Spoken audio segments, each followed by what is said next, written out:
Matthew 11. Jesus and John the Baptist.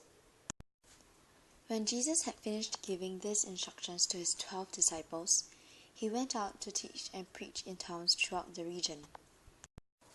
John the Baptist, who was in prison, heard about all the things the Messiah was doing.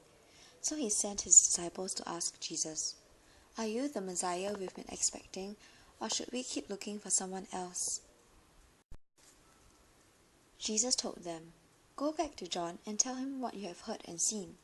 The blind see, the lame walk, the lepers are cured, the deaf hear, the dead are raised to life, and the good news is being preached to the poor. And tell him, God blesses those who do not turn away because of me." As John's disciples were leaving, Jesus began talking about him to the crowds. "What kind of man did you go into the wilderness to see? Was he a weak reed, swayed by every breath of the wind? Or were you expecting to see a man dressed in expensive clothes? No, people with expensive clothes live in palaces. Were you looking for a prophet? Yes, and he is more than a prophet. John is the man to whom the scriptures refer when they say, 'Look, I'm sending my messenger ahead of you, and he will prepare your way before you.'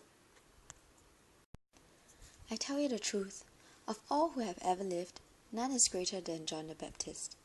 Yet even the least person in the kingdom of heaven is greater than he is. And from the time John the Baptist began preaching until now, the kingdom of heaven has been forcefully advancing, and violent people are attacking it. For before John came, all the prophets and the law of Moses looked forward to this present time. And if you are willing to accept what I say, he is Elijah, the one the prophet said would come. Anyone with ears to hear should listen and understand.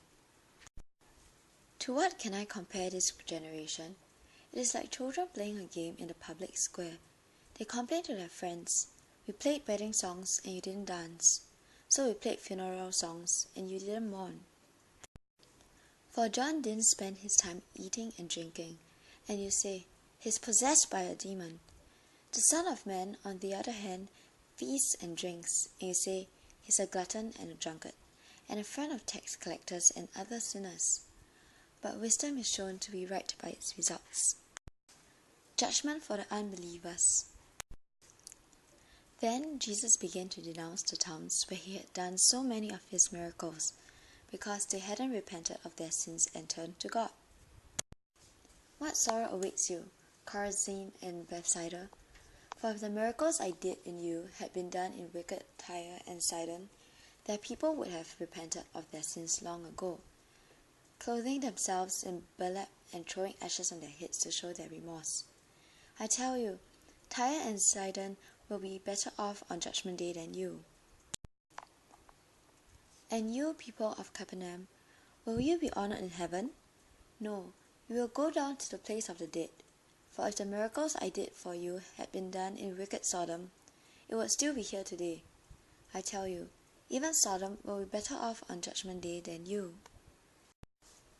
Jesus' prayer of thanksgiving. At that time, Jesus prayed this prayer, "O Father, Lord of heaven and earth, thank you for hiding these things from those who think themselves wise and clever, and for revealing them to the childlike.